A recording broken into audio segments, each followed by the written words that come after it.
Hello, Superdean here, and welcome to another Superdean movie review. Yes, this time it is Spider-Man Far From Home, the continuation of the Avengers Endgame fallout from what happened in that film. First off, before I get off, I'm sorry, this is going to be my only video for today. It is about 9:30 at night. It's been a very busy day in the world of Superdean. Unfortunately, I just haven't had time to do a video for the normal, either Prey, Everspace, or something else I had lined up, which I'm not going to say because I don't want to spoil it.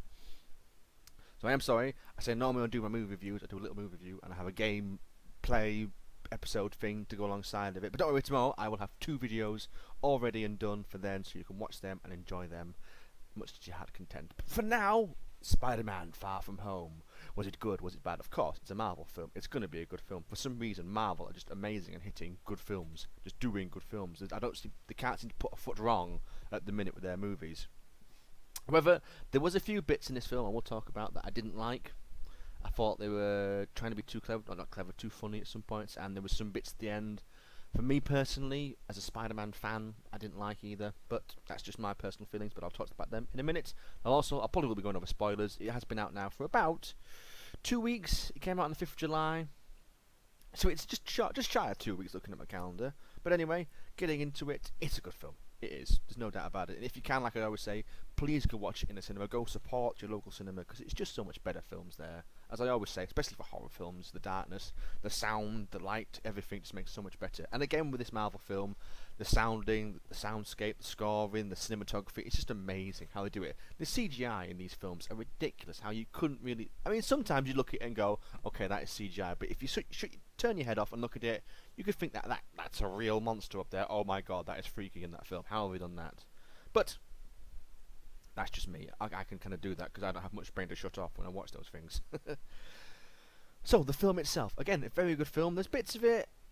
We'll get into it. Obviously, it is the fallout from Endgame where Iron Man is now dead, and as you know, Spider-Man in the MCU was kind of not Iron Man's sidekick, but his kind of Padawan, if he's kind of a Star Wars kind of fan. He's training him up to be the big Spider-Man, and obviously he's now dead, and he kind of leaves him, not halfway through his training, but sort of a bit lost. And people are looking at Spider-Man to be the next kind of Iron Man in the film, and obviously Peter Parker's finding it very difficult to handle. There's a weird thing going on with his aunt and Tony Stark's best friend. I forget his name. Happy? Is it Happy? I think it's Happy.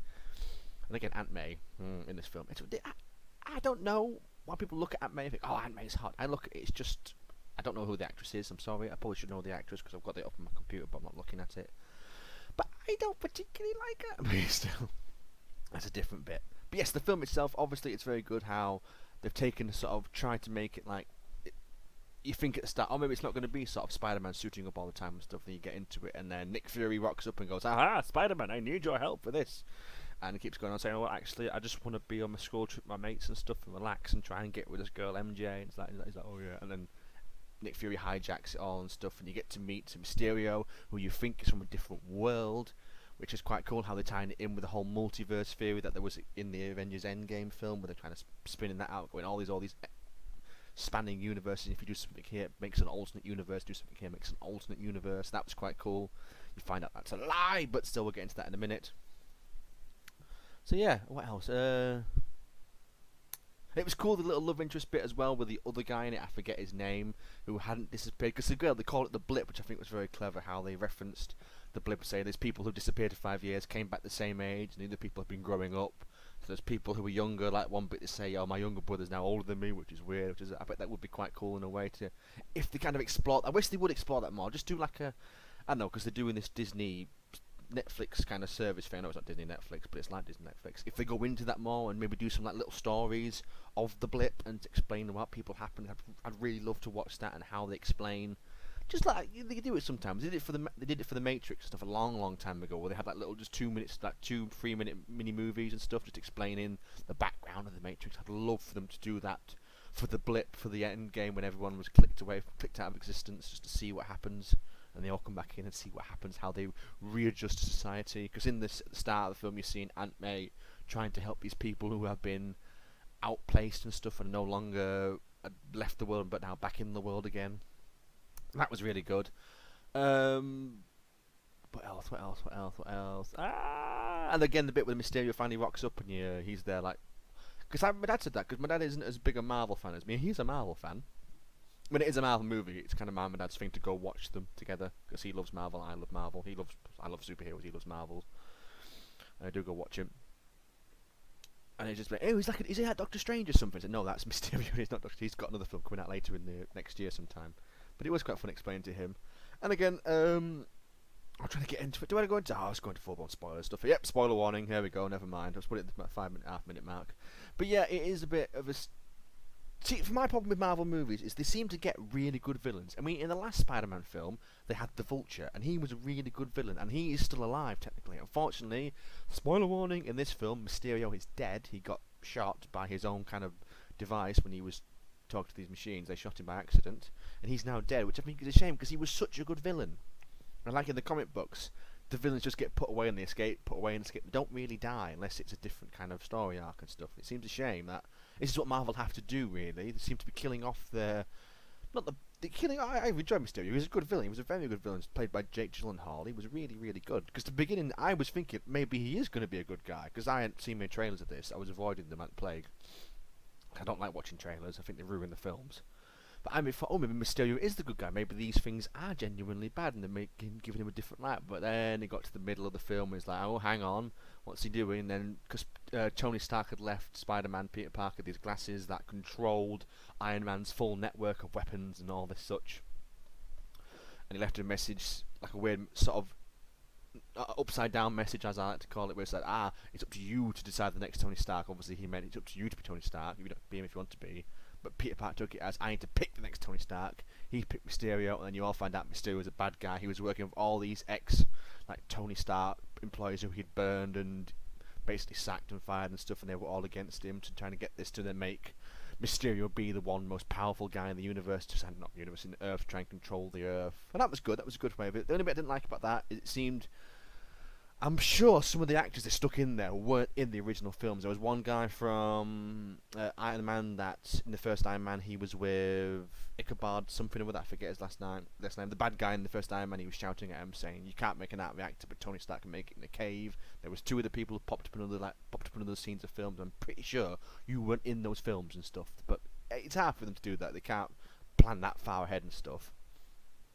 It was many years ago and stuff. But again, that's me picking a film that was very, very good, trying to find holes and stuff. And what else? Again, I don't know why, but it's the multiple Spider-Man suits that kind of bug me. I like in the old Spider-Man how it was just the one suit pretty much all the way. Like Tobey Maguire, it was the same suit through the 3 films, apart obviously from the start when he was in the wrestling ring. But it's the same suit all the way through. For the Andrew Garfield Spider-Man, it was the same suit through the 2 films, but they seem to be just sort of keep giving him different suits and stuff. I don't think they need to give him different suits. I like the idea, obviously, when he was talking about how he's in Europe, if he's there, people might realise he's Spider-Man, and then there was the big twist halfway round where MJ knew he was Spider-Man, spoiler warning again, which was, I don't think they need to do that. Again, to me, Spider-Man's still quite young in the MCU. He's only been in 5 films. He's cameoed in 3 films and stuff. He's had 2 of his own films now.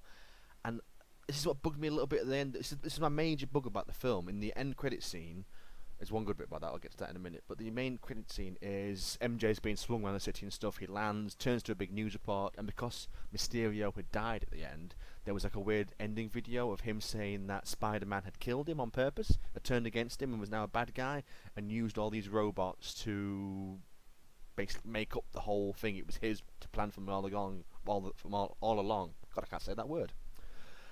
But obviously we know that's not true. But everyone thinks that's true. And then the best guy in the world, J. Jonah Jameson, played by J.K. I think it's J.K. Simmons. I'm sorry, I forgot the name wrong. But he is amazing as J. Jonah Jameson. He was in the original Tobey Maguire Spider-Man. Just to have him back, it was like, that was such a good twist. But then for me, because Mysterio revealed Peter Parker's secret identity, I didn't like that. Because again, to me, he's very young in the MCU. He's only like 16 in the films, his character. I know in reading the comic book and stuff, he's a lot older when his identity is released to the world, so he's able to handle it a bit better. I mean, when he's in the comic books, he's released, I believe Mary Jane, she just dies. I think she gets quite seriously injured. Aunt May dies, and a couple of other close friends of him get killed because people know who Peter Parker is. And to me, I don't know if Marvel are going to shoot themselves in the foot a little bit by doing that. Obviously, they're going to do that. That'll be in the next film. Either it'll be him trying to prove that he's not Peter Parker, or it'll be him being accustomed to being revealed to be Spider-Man stuff. So it'll be interesting to see where they go with that. But that'll be probably like 2001, 2002 time before that comes out. We find out what's going on. The second credit scene as well, the end credit scene, if you stayed for that long, again was, which we thought was, I kind of said, my dad mentioned this to me, and I was like, I don't understand what he's going about, because Nick Fury, all the way through the film, didn't seem like Nick Fury. He mentioned it right at the start, saying he doesn't seem to know, like, so he didn't seem to know as much, but like we said, or maybe because he's been blipped out for 5 years, that's why he doesn't know as much, and that was reference saying, oh, I've been not here for 5 years, I had this big spy network, now I've come back, I have nothing. I had no network. And he's like, oh, okay, that makes sense. But then obviously a bit at the end and stuff, so how do you not know that was a trick and stuff? It's like, oh, it's just been a bad day. And then obviously it's revealed to be that they were both Skrull. Is it Skrull? They were both Skrull, which are shape-shifting aliens who've not seen Captain Marvel. And Nick Fury's off away in space somewhere, obviously with Captain Marvel, doing spacey things, which was quite a cool twist and stuff. So I'm thinking there, maybe, was he then even clicked out? If he was off in space somewhere, he's just off in the distance somewhere near Captain Marvel, and the Skrull guy who was on Earth, he was snapped out of existence, and Nick Fury was safe off somewhere else. But we'll never know, as Marvel like to keep their secrets. But overall, again, it's a very, very good film. Again, that was my only kind of nitpick of the film, was just the fact that I think they've jumped on the releasing his identity too soon. I think they can maybe have at least one more film, and then hinted at someone in the next kind of 4th film going to do his identity and stuff, not leaving it right at the end of the secret credit scene. Because most people still don't wait for the credit scenes. A lot of people got up and left and sort of missed the end credit scene, so only if you're like me, an idiot, or a big Marvel fan, you know they do these secret scenes and stuff. But overall, again, a very, very good film. Fully recommend you go watch it if you can. It's probably going to be in the cinema for another month. It'll probably stay in all over summer now, because it is pretty much the summer holidays, and it'll be up there for ages, because it's a Spider-Man, it's a Marvel film, it's a superhero film, and kids love superhero films! Especially adults too, childish adults like myself. So, I'm still thinking of a rating system, but it is 2 thumbs up for now. two ups, 2 thumbs up. That could be something. I'm thinking like giving like D super, that get like out of 5 SDs.